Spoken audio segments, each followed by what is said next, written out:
10 জন মানুষকে সুপারিশ করবে এই হাফেজগুলি। তারই প্রথম হলো গুরু পিতামাতা, দ্বিতীয় গ্রুপ হলো দাদা দাদি, তৃতীয় গ্রুপ হলো নানা নানি, চতুর্থ গ্রুপ হলো শ্বশুর শাশুড়ি, পঞ্চম গ্রুপ যারা টাকা দিবে, জায়গা দেবে, মাদ্রাসার কমিটি থাকবে তাদের একজন, আর যারা শিক্ষা দিবে শিক্ষকেরা তাদের মধ্যে তো একজন। কিয়ামত পর্যন্ত যত হাফেজ হবে তারা হালালকে হালাল জানে, হারামকে হারাম জানে না। এইরকম হাফেজেরা প্রতি হাফেজে 10 জন করে মানুষ সুপারিশ করে আল্লাহর জান্নাতে দিয়ে দেবে। ও মুসলমান, যদি তুমি কোনো ভূখণ্ডের সরকার হও, রাষ্ট্রপ্রধান হও, প্রধানমন্ত্রী হও, প্রেসিডেন্ট হও, ক্ষমতায় যাও, 4টা আইন চালু করবে। ধরে কোন কয় আইন? 1 নাম্বার নামাজ কায়েম করবে, যাকাত আদায় করবে, ন্যায়ের আদেশ করবে, অন্যায়ের বারণ করবে।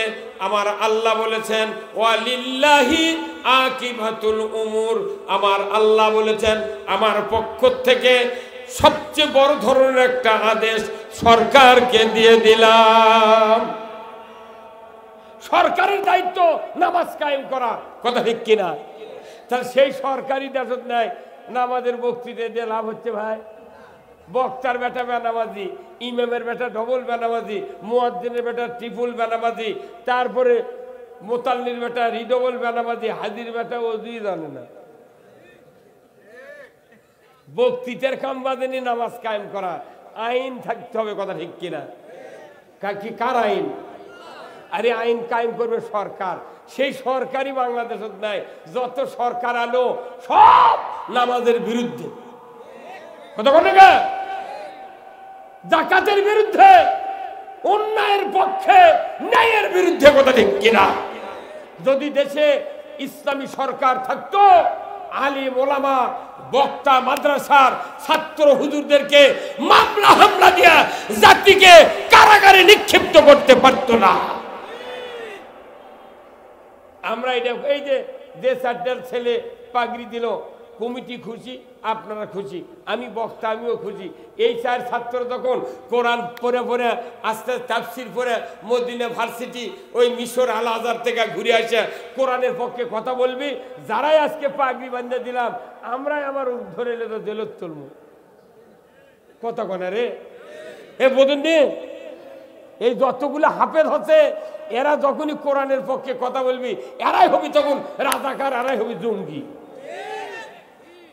তাহলে এই প্রহসন করে লাভ কি, কথা কন? তাহলে এই কোরআন জাতির কল্যাণে নাজিল করেছেন কে? তাহলে এই জাতি কোরআন পড়তে হবে। আপনারা এই আগামী মাহে রমজান আসতেছে, কোরআনের একটা তর্জমা কিনে পড়বেন।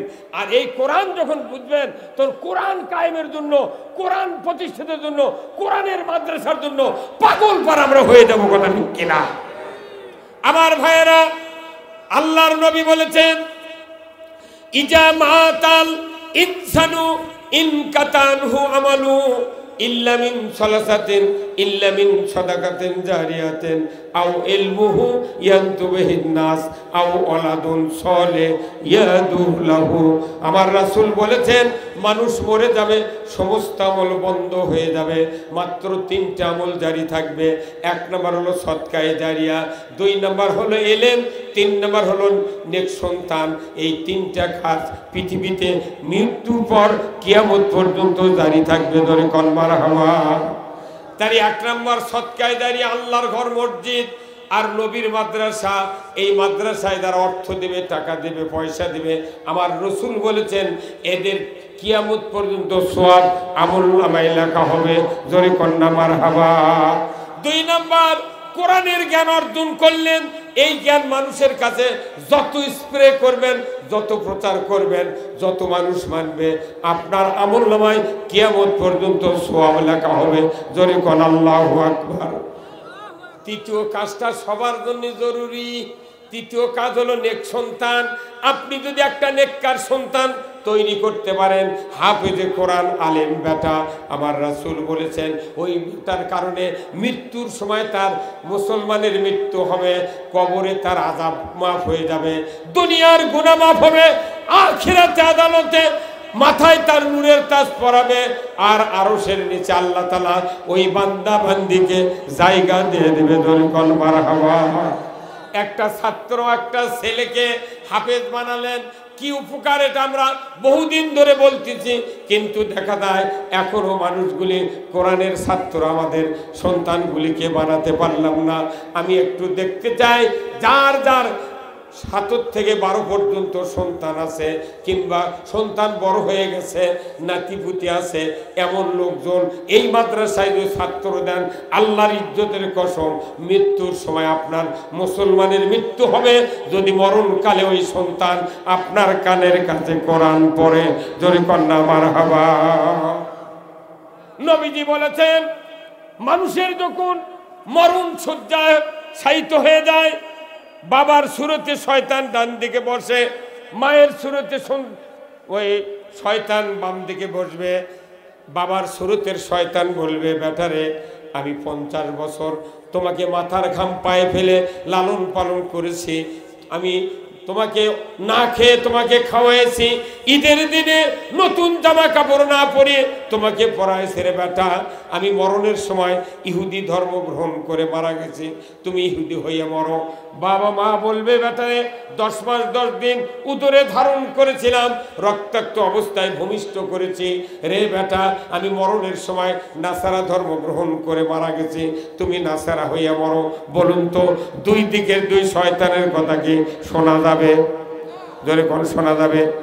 আমার নবী বলেছেন ওই সময় যদি একটা আপনার ছেলে থাকে, নাতি থাকে, আপনার কানের কাছে যদি সূরা ইয়াসিন তেলাওয়াত করতে পারে, ওই শয়তান ভাগিয়ে যাবে।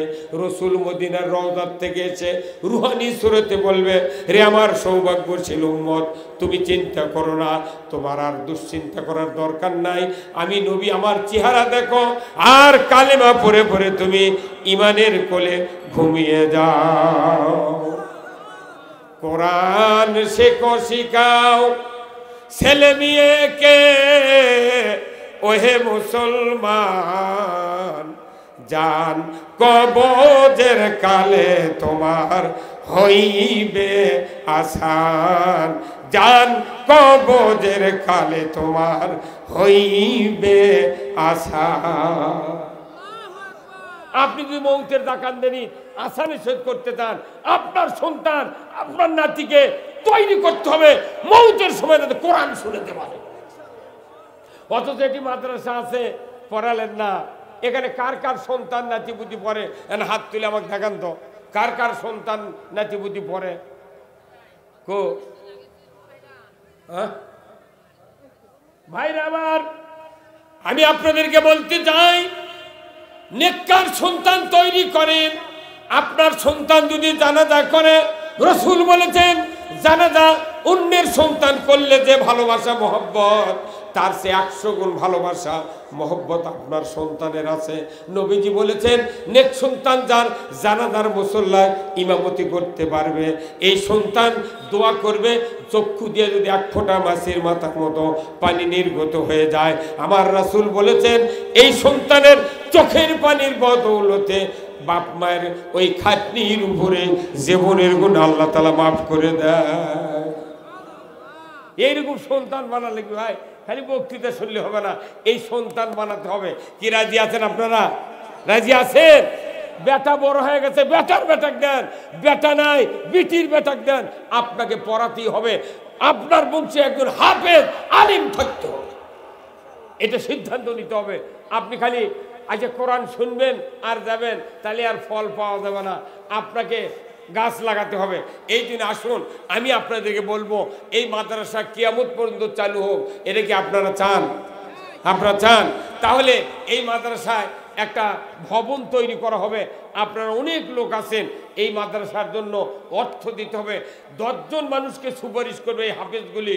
তারই প্রথম হলো গ্রুপ পিতামাতা, দ্বিতীয় গ্রুপ হলো দাদা দাদি, তৃতীয় গ্রুপ হলো নানা নানি, চতুর্থ গ্রুপ হলো শ্বশুর শাশুড়ি, পঞ্চম গ্রুপ যারা টাকা দিবে, জায়গা দেবে, মাদ্রাসার কমিটি থাকবে তাদের একজন, আর যারা শিক্ষা দিবে শিক্ষকেরা তাদের মধ্যে একজন।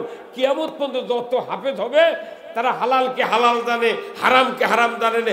এইরকম হাফেজেরা প্রতি হাফেজে 10 জন করে মানুষ সুপারিশ করে আল্লাহর জান্নাতে দিয়ে দেবে।